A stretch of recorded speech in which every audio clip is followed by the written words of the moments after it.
เหลือเวลาอีกไม่กี่วันสถานการณ์ความขัดแย้งระหว่างรัสเซียกับยูเครนนั้นเนี่ยครบรอบ 2 ปีนะครับจาก 24 กุมภาพันธ์ ปี 2565 วันนี้ 17 กุมภาพันธ์ ปี 2567 นะครับก็เรียกว่าขาดเหลืออีกไม่กี่วันเท่านั้นเองสถานการณ์สงครามนั้นยังคงเดินหน้าต่อไปดูทีท่าเนี่ยครับว่าวโลดิเมียร์ เซเลนสกี้ผู้นำของยูเครนนั้นยังคงไม่ยอมแพ้และยังไม่ยุติในการที่จะนำพาไปสู่การเจรจาเพื่อที่จะทำให้สถานการณ์นั้นคลี่คลายลงแต่ว่าล่าสุดนั้นสิ่งที่น่าสนใจสิ่งที่เราเคยได้พูดคุยกันก่อนหน้านี้ก็คือเซเลนสกี้นั้นเนี่ยครับยังหวังว่าพวกเขาจะสามารถชนะศึกนี้ได้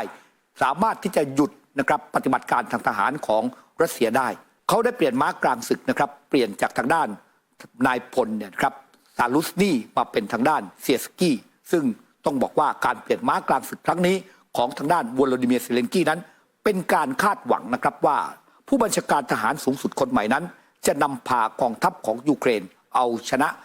รัสเซียได้และบอกว่าสถานการณ์ที่กำลังเปลี่ยนไปนั้นตั้งแต่ปี 2565 จนถึงปี 2567 กองทัพยูเครนนั้นต้องการกลยุทธ์ใหม่ในการสู้รบกับทางด้านกองทัพรัสเซียบนความคาดหวังทางด้านของวโลดิเมียร์ เซเลนสกี้และความคาดหวังของชาติตะวันตกรวมถึงความคาดหวังของคนยูเครนที่ถูกถาโถมใส่ไปยังเซียสกี้ผู้บัญชาการทหารสูงสุดคนใหม่ของยูเครนนั้นสิ่งที่น่าจับตามองเขาจะแก้ปัญหา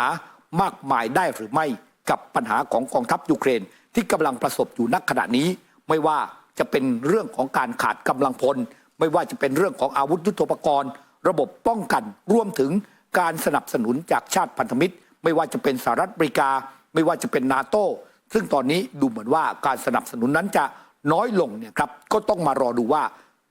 การเปลี่ยนม้ากลางศึกของยูเครนนั้นจะเป็นผลสำฤทธิ์หรือว่าผลสำเร็จนำพาไปสู่ชัยชนะ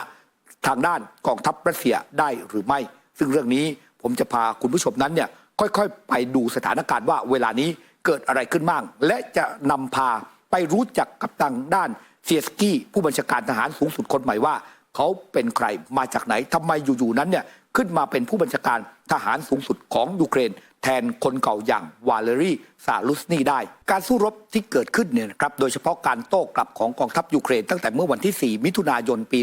2566 นั้นเนี่ยกลายเป็นว่าเป็นผลที่ไม่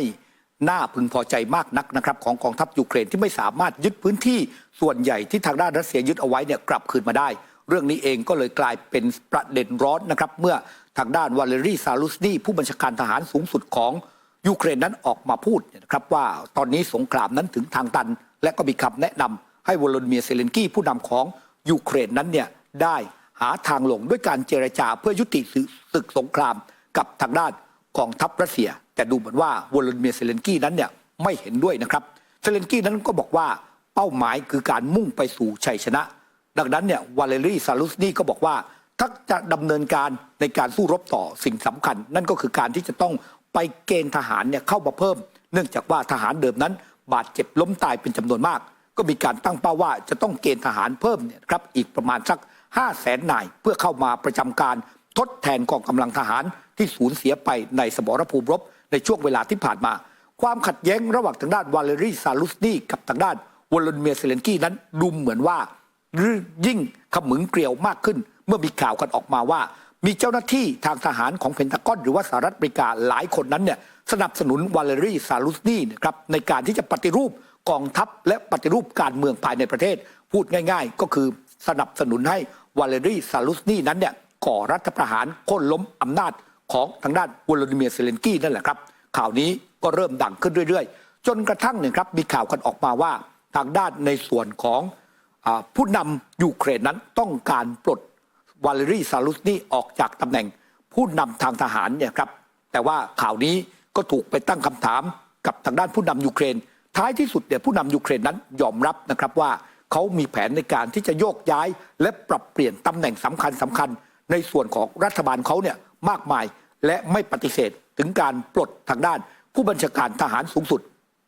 ข่าวนี้เนี่ยครับออกมาไม่นานท้ายที่สุด 8 กุมภาพันธ์ 2567 ครับวาเลรีซาลุสนีนั้นถูกปลดออกจากตำแหน่งโดยทางด้านเซเลนสกี้นั้นเนี่ยก็เขียนข้อความนะครับว่าตอนนี้สงครามนั้นเนี่ยมันจะเข้าสู่ปีที่ 3 แล้ว สถานการณ์นั้นเปลี่ยนไปเราต้องการกลยุทธ์ใหม่ๆในการที่จะนำมาสู่การสู้รบหรือว่าการรับมือกับสถานการณ์ของกองทัพรัสเซียเช่นเดียวกับทางด้านอุเมรอฟซึ่งเป็นรัฐมนตรีกลาโหมก็ออกมาสื่อสารในทิศทางเดียวกันในขณะที่เซเลนสกี้นั้นออกมายอมรับนะครับว่าเขาปลดผู้บัญชาการทหารสูงสุดแล้วก็ยังอยู่ในทีมสามารถที่ทำงานร่วมกันได้ในขณะที่นายพลวาเลรีซาลุสนีนั้นเนี่ยครับก็ออกมาเขียนข้อความเช่นเดียวกันว่าเวลานี้ประเทศนั้นต้องร่วมมือร่วมใจกันนำพาไปสู่ชัยชนะต้องมีความรักสามัคคีกันก็เหมือนกับว่ายอมรับในสิ่งที่เขานั้นเนี่ยครับถูกปลดออกจากตำแหน่งเมื่อปลดเขาออกจากตำแหน่งตอนแรกมีข่าวนะครับว่าวโลดิเมียร์เซเลนสกี้นั้นต้องการแต่งตั้งผู้อำนวยการข่าวกรองเนี่ยขึ้นมาเป็นทางด้านรัฐมาเป็นผู้บัญชาการทหารสูงสุดนะครับแต่ว่าพอเอาเข้าจริงนั้นไม่ใช่นะครับ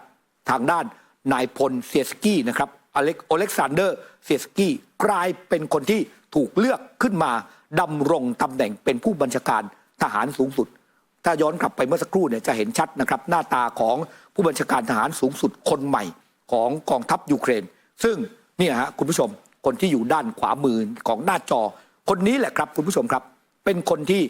มีประสบการณ์เรื่องของการสู้รบตั้งแต่ตอนต้นของสถานการณ์สงครามระหว่างรัสเซียกับยูเครนเกิดขึ้นคนนี้อยู่ในแนวหน้ามาตั้งแต่ต้นเขาเป็นใครมาจากไหนเดี๋ยวผมจะเล่าให้ฟังเพราะเขาเป็นคนที่จะต้องมารับเผือกร้อนต่อจากทางด้านวาเลรีซาลุสนีเผือกร้อนที่ว่านั้นต้องมาแก้ปัญหาเรื่องของการขาดแคลนกำลังพลแก้ปัญหาการขาดแคลนอาวุธแก้ปัญหาเรื่องของระบบป้องกันภัยทางอากาศแก้ปัญหาเรื่องของพันธมิตรที่จะให้การสนับสนุนพวกเขาในการสู้รบกับรัสเซียต่อสำหรับนายพลคนนี้เนี่ยครับคุณผู้ชมครับอย่างเซียสกี้นั้นเนี่ยผมต้องบอกว่า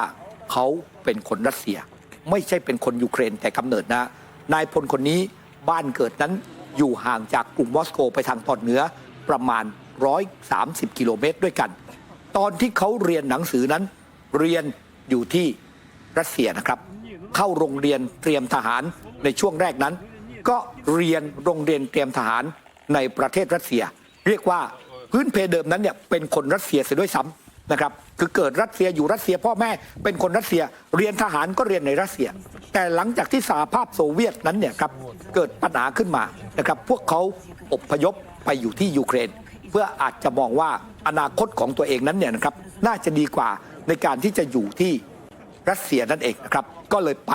สังกัดกองทัพไปสมัครเนี่ยครับกับกองทัพยูเครนก็เลยทำงานในกองทัพยูเครนมาตั้งแต่ตอนนั้นเขาทำงานไต่เต้ามาจากหัวหน้าหน่วยต่างๆจากทหารประจำการขึ้นมาเป็นหัวหน้าหน่วยท้ายที่สุดเนี่ยคุณผู้ชมครับตัวเขานั้นได้รับการแต่งตั้งเป็นผู้บัญชาการทหารบกของกองทัพยูเครนนะครับจนกระทั่งตอนนี้แหละก็ได้ขึ้นมาดำรงตำแหน่งเป็นผู้บัญชาการทหารสูงสุด